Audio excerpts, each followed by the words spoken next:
మీ మోకాల నొప్పులకు ఎటువంటి సర్జరీ లేకుండా ఎపియాన్ పెయిన్ క్లినిక్ అందిస్తున్న అత్యాధునిక చికిత్స.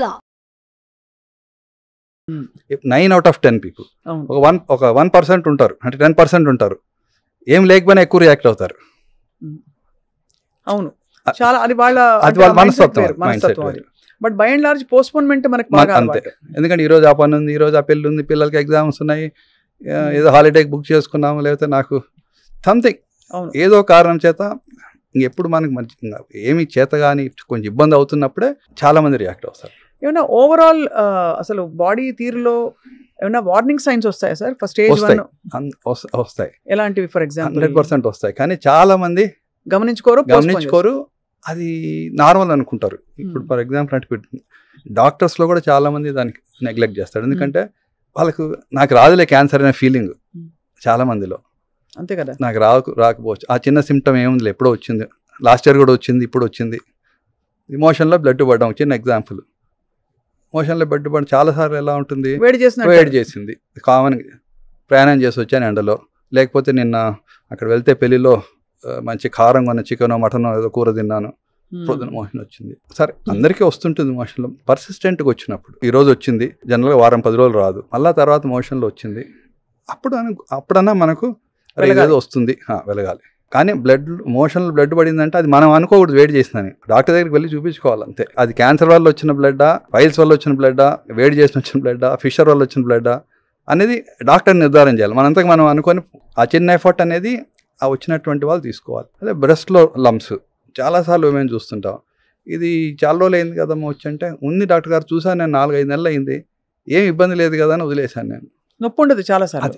నేను అనేది ఏంటంటే, లేదు మీకు 40 సంవత్సరాలు 50 సంవత్సరాలుగా లేదు, అది ఇటుపక్క లేదు ఇటుపక్క లేదు, ఇప్పుడు వచ్చినప్పుడు నొప్పి లేకపోయినా తేడా వచ్చింది, ఒకసారి వెళ్ళి చూపించుకోవాలి కదా మీరు. కొంతమంది మొహమాట పడతారు, కొంతమంది సిగ్గుపడతారు, పిల్లలు కూడా చెప్పుకోరు. కొంతమంది వాళ్ళు ఇబ్బంది పడతారనో లేకపోతే సిగ్గుతోనో చెప్పుకోరు. ఆఖరికి ఎప్పుడు చెప్తారు, 3rd స్టేజ్లో ఉన్నప్పుడు చాలా మంది అలాగ వస్తారు. సో అప్పుడు వాళ్ళని ఇబ్బంది పెట్టడమే ఎక్కువ, కానీ చెప్పనందువల్ల అందరికి ఇబ్బంది ఎక్కువ అవుతుంది. అర్లీగా ఉన్నప్పుడు ఒక 10 రోజులు ట్రీట్మెంట్తో జరిగిపోతాం సర్జరీతో, లేట్ అయినప్పుడు సర్జరీ కావాలి, కీమో ఇవ్వాలి, రేడియేషన్ ఇవ్వాలి.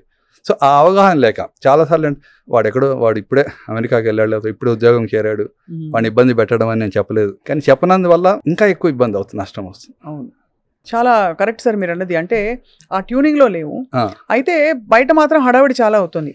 ప్లాస్టిక్ సీసా చూస్తే అందరు భయపడిపోతారు, ప్లాస్టిక్ కవర్ పట్టుకుంటే కార్సినోజెన్స్ వచ్చేస్తాయంటారు, ఎండలో ప్లాస్టిక్ బాటిల్ తీసుకెళ్లి కార్లో పెడితే మొత్తేసుకుంటారు.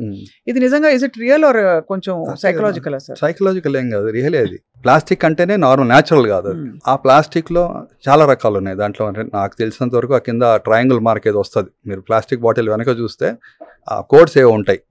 అంటే అది first time virgin plastic, recycled plastic, చాలాసార్లు వాడిన ప్లాస్టిక్, అదేదో గ్రేడ్స్ ఉన్నాయి, నాకు కరెక్ట్గా చెప్పలేకున్నాను, ఉంటుందన్నమాట. అది ఆ వర్జిన్ ప్లాస్టిక్ పర్వాలేదు, రిపీటెడ్గా దాన్ని మళ్ళీ కాల్చి రీసైకిల్ చేసే ప్లాస్టిక్స్ మంచివి కాదు. ఇది ఫుడ్కి.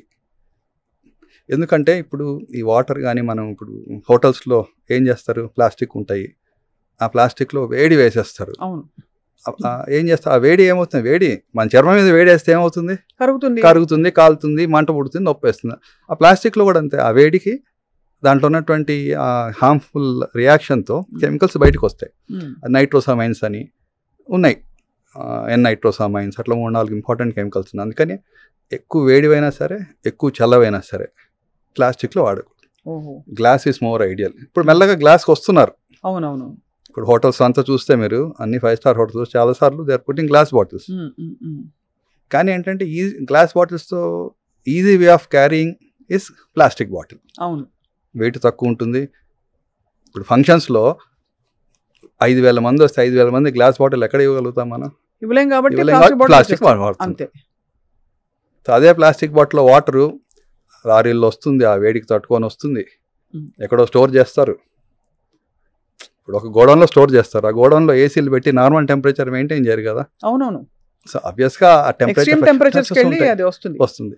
సో ఆ చిన్న చిన్న హార్మ్ఫుల్ కెమికల్స్ అయితే రిలీజ్ అవుతాయి దాంట్లో. అది రిలీజ్ అయ్యి బాడీలో వెళ్ళి ఏం చేస్తాయని హార్మ్ఫుల్ కదా అవి. ఇప్పుడు పెస్టిసైడ్స్ ఉన్నాయి, స్ప్రే చేస్తాం. పెస్టిసైడ్స్ ఏంటి, ఆ మొక్కల మీద, చెట్ల మీద, వెజిటేబుల్స్ దాని మీద ఉన్నటువంటి పురుగులను క్రిములు చంపేటటువంటి కెమికల్ అది. అవును, వాటిని చంపేస్తుంది. మనకు హాని చేస్తుంది. లోపల వెళ్ళి ఎక్కడ పార్క్ అవుతుంది? అది లంగ్స్లో, ఇంటెస్టైన్లో, లేకపోతే లివర్లో. మీరు ఇప్పుడు యూఎస్లో కానీ యూరోప్లో కానీ ఎక్కడైనా చూస్తే పెస్టిసైడ్స్ని మనం చేసినట్టు ఇట్లా ఓపెన్గా ఎవరు స్ప్రే చేయరు. అది బ్యాండ్ అంటే అది లేబర్ లా ప్రకారం చేయకూడదు. ఎవరైతే యజమాని చేయిస్తారో వాళ్ళకి ఫైన్ వేస్తారు, ఇంప్రిజన్మెంట్ ఉంటుంది. అంటే వాళ్ళకి అది మాస్క్ పెట్టుకొని దానికి గైడ్ లైన్స్ ఉన్నాయి కొన్ని పెట్టుకొని చేయాలి. మన వాళ్ళు ఇక్కడ ఎవరన్నా చూసారు, ఫార్మర్ ఎవరన్నా మ్యాక్సిమం అయితే ఒక టవల్ చుట్టుకుంటాడు, అది కొంచెం తెలివైన వాడైతే. చాలాసార్లు అది ఎయిర్లోకి వెళ్ళి మనకు లంగ్స్లోకి వెళ్తుంది. అంత హార్మ్ఫుల్ సార్? హార్మ్ఫుల్లే మరి అది మనం తింటున్నాం కదా, అంటే మనకు అడిగితే కూడా పెస్టిసైడ్స్ పోవు కదా? పోతాయి, కొంతవరకు పోతాయి. ఇప్పుడు కడుగుతాం, అందుకనే మనం వెజిటేబుల్స్ కానీ ఫ్రూట్స్ కానీ ఏం చేస్తాం, బయట అలాగే తీసుకొని తినొద్దు అంటాం. వాటర్లో ఒక సోక్ చేయాలి, ఒక 10 minutes 15 minutes. ఐడియల్గా సాల్ట్ వాటర్ సోక్ చేయాలి. సోక్ చేస్తే చాలా మటుకు వెళ్ళిపోతాయి. ఎందుకంటే అవన్నీ పైన ఉండేవి కదా, లోపల నుంచి వచ్చినవి పైన ఉన్నవే కాబట్టి కరిగిపోతాయి. మనకు ఆ టైం ఓపిక ఉండాలి. అంటే ఒకసారే కదా ఏముందిలే అని అనుకుంటారు చాలా మంది. తింటూనే ఉంటాం కదా, అది మనం తింటూనే ఉంటాం ప్రతిసారి. అంటే దాని తీవ్రత తెలియదు, తీవ్రత కాదు, దీనివల్ల ఏదో అయిపోతుందని నమ్మరు ఎవరు ఫస్ట్ చెప్పేది. ఎందుకంటే ఎవరైతే ఆ భయం ఉంటుందో, అరే ఇలా చేస్తే వస్తుందని అనుకుంటారో డెఫినెట్గా ఫాలో అవుతారు. అది కానప్పుడు ఏమవుతుంది, టైం ఉండదు, తీసుకుంటారు తినడు. ఇప్పుడు మన ఇంట్లో అంటే పర్లేదు, టైం ఉంటుంది. బయట పని చేసే వాళ్ళు ఏమవుతుంది, వస్తారు ఏదో ఆ కర్చీఫ్తో తుడుచుకుంటారు, లేకపోతే చేతి ఇట్లా అనుకొని తినేస్తారు. మేము చిన్నప్పుడు తినేవాళ్ళం అంతే. అంటే అదొక థ్రిల్. జామకాయ చట్నీ అంతే, జామకాయ తినేవాళ్ళం, రేగిపండు తినేవాళ్ళం. ఇప్పుడు ఏమైనా తినాలంటే భయం అంటే వాష్ చేశారా లేదా, సోక్ చేశారా లేదా. కాబట్టి డెఫినెట్గా అది వాష్ చేయాల్సిందే. ఎందుకంటే పెస్టిసైడ్స్ అనే కాదు, డస్ట్ ఉంటుంది, క్రిములు ఉంటాయి, ఏమైనా సరే హెల్తీగా ఉండాలంటే ఆ చిన్న చిన్న జాగ్రత్తలు తీసుకోవాలి మనం. దాంతో క్యాన్సర్ వస్తుంది, పెస్టిసైడ్ క్యాన్సర్ వచ్చేది వేరు, గ్యాస్ట్రైంటైటిస్ వస్తుంది, బవల్ డిస్టర్బెన్స్ వస్తుంది. అంటే క్యాన్సర్ దాకా వెళ్ళక్కర్లేదు. అది మన హైజీన్లో ఒక భాగం అంతే, మనం ఫాలో అయ్యేటటువంటి హైజీన్లో ఒక భాగం. చేతులు తినే ముందు చేతులు కడుక్కోవాలి. ఎంతమంది కడుక్కుంటున్నారు? చేతులు అంటే కడుక్కోవడం అంటే ఏంటి, కొంతమంది కడుక్కుంటారు, కొంతమంది కొలాయి తిప్పి ఇట్లా అనుకొని వచ్చేస్తారు. దాంతో క్రిములు పోవు. మనం పట్టుకునే ఫోన్ మీద మీరు కల్చర్ చేస్తే మనం ఊహించలేని క్రిములు ఉంటాయి దాంట్లో. అవునా? అంతే మరి. వేరే వాళ్ళ ఫోన్ పట్టుకుంటే ఇంకా అసలు చెప్పక్కర్లేదు. అందుకే పట్టుకోక తప్పదు, మాట్లాడక తప్పదు. కానీ మనం తినే ముందు సోప్తో హ్యాండ్ వాష్ చేసుకుని తినాలి. ఈ లెక్కన అసలు ఫోన్ లో వేరే వాళ్ళ ఫోన్ తీసి మాట్లాడితే కూడా germs can pass on easily కదా. మనకు ఇలాగ వచ్చేది కాదు, చేతులు పట్టుకుంటాం కదా, ఈ చేతుల ద్వారా మనం తింటాం. ఓహో, అలా వస్తుందంటే అంతే. మనం ఇలా పట్టుకుంటూనే మనకు లోపలికి బ్యాక్టీరియా వెళ్ళిపోదు. స్కిన్ ప్రొటెక్ట్ చేస్తాం. ఫుడ్ మన హ్యాండే కదా పట్టుకునేది. ఒత్తడం, హ్యాండ్తో నొత్తుతాము, మాట్లాడడం అంతే. అయినాక ఏం చేస్తాం, పక్క మాట్లాడుతుంటాం, పట్టుకుంటాం, తిని మిక్చర్ పకోడీ తింటాం. మరి సో తినే ముందు హ్యాండ్ వాష్ చేసుకోవడం అనేది సింపుల్ ప్రొసీజర్ అది, కానీ చాలా మంది ఫాలో కాదు. సార్, ఈ మధ్య కోలోరెక్టల్ క్యాన్సర్స్ ఎందుకు అంత ఎక్కువగా ఫుడ్ వల్ల వచ్చే ఇష్యూస్? చాలా మటుకు ఈ కోలోరెక్టల్ క్యాన్సర్స్ అనేవి దానికి కారణం మెయిన్ గా ఫుడ్డే. ఫుడ్ అంటే ఏంటి, మనం ఫైబర్ తక్కువ ఉన్నటువంటి ఫుడ్ తీసుకోవడం. ఫైబర్ తక్కువ ఉన్నటువంటి ఫుడ్ అంటే వెజిటేబుల్స్ తక్కువ తీసుకోవడం, ఫ్రూట్స్ తక్కువ తీసుకోవడం, ప్రాసెస్డ్ ఫుడ్, ఈ బర్గర్లు, బ్రెడ్లు, తర్వాత నాన్ వెజ్ తీసుకోవడం. సో జనరల్గా మన నాన్ వెజ్ తినే వాళ్ళకి నేను చెప్పేది ఏంటంటే, నాన్ వెజ్ ఒక 50 grams నాన్ వెజ్ తింటే ఒక 50 grams వెజిటేబుల్ తినాల్సిందే. తర్వాత పెరుగు తినాల్సిందే. పెరుగు అనేది కల్చరే పోయింది అసలు. ప్రోబయోటిక్ అసలు దానివల్ల వచ్చే మేలు ఇప్పుడు ఎవరు పిల్లలు కూడా తినడం లేదు పెరుగు అంటేనే. అవును.